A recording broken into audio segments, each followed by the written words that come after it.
Hey, hey! Today I'm going to be reading chapter 15 of Charlotte's Web.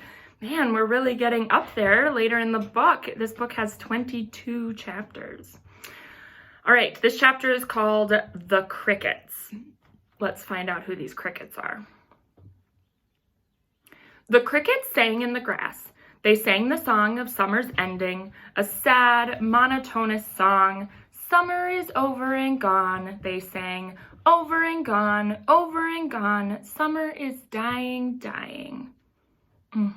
The crickets felt it was their duty to warn everybody that summertime cannot last forever. Even on the most beautiful days in the whole year, the days when summer is changing into fall, the crickets spread the rumor of sadness and change. Everybody heard the song of the crickets. Avery and Fern Abel heard it as they walked the dusty road. They knew that school would soon begin again. The young geese heard it and knew that they would never be little baby geese again. Charlotte heard it and knew that she hadn't had much time left.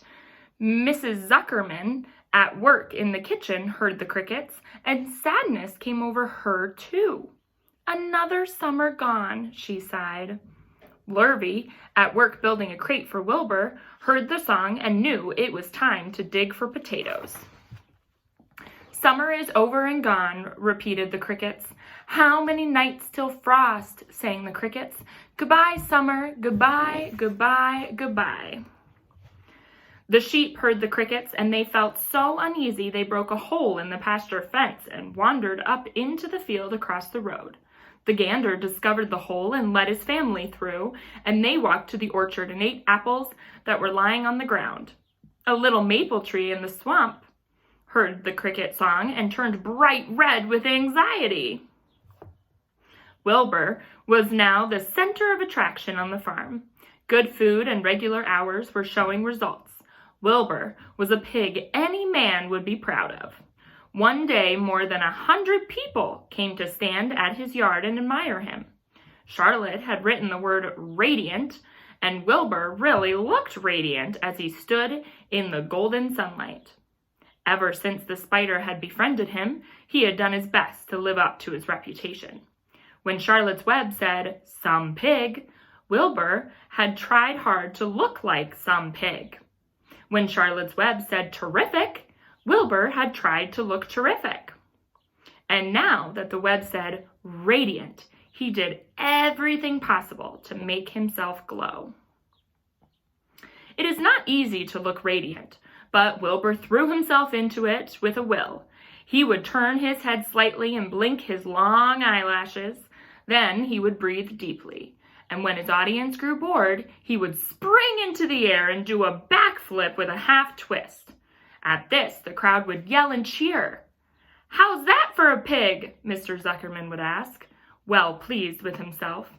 That pig is radiant. Some of Wilbur's friends in the barn worried for fear all this attention would go to his head and make him stuck up. But it never did. Wilbur was modest.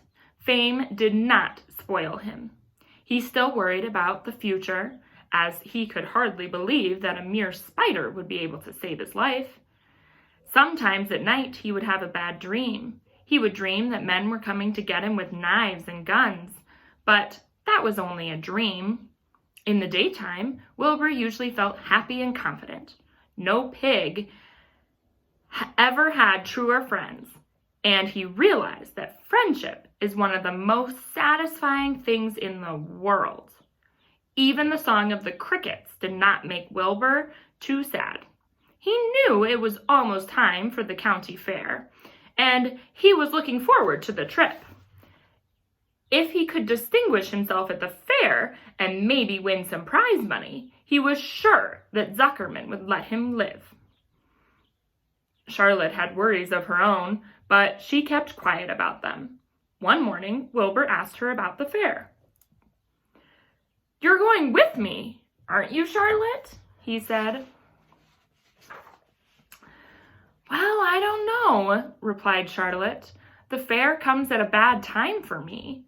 I shall find it inconvenient to leave home, even if only for a few days." "Why?" asked Wilbur. Oh, I just don't feel like leaving my web. Too much going on around here. Please come with me, begged Wilbur. I need you, Charlotte. I can't stand going to the fair without you. You've just got to come. No, said Charlotte. I believe I'd better stay home and see if I can't get some work done. What kind of work? Asked Wilbur. Egg laying. It's time I made an egg sack and filled it with eggs. Well, I didn't know you could lay eggs, said Wilbur in amazement. Oh, sure, said the spider. I'm very versatile. What does versatile mean? Does it mean full of eggs? Asked Wilbur. Certainly not, said Charlotte. Versatile means I can turn with ease from one thing to another. It means I don't have to limit my activities to spinning and trapping and stunts like that. Why don't you come with me to the fairgrounds and lay your eggs there? Pleaded Wilbur. It would be wonderful fun. Charlotte gave her web a twitch and moodily watched it sway. I'm afraid not, she said. You don't know the first thing about egg laying, Wilbur. I can't arrange my family duties to suit the management of the county fair. When I get ready to lay eggs, I have to lay eggs, fair or no fair. However, I don't want you to worry about it. You might lose weight. We'll leave it this way. I'll come to the fair if I can.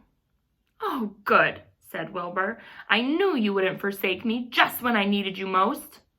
All that day, Wilbur stayed inside, taking life easy in the straw. Charlotte rested and ate a grasshopper. She knew that she couldn't help Wilbur for much longer. In a few days, she would have to drop everything and build the beautiful little sack that would hold her eggs. And that's the end of that chapter.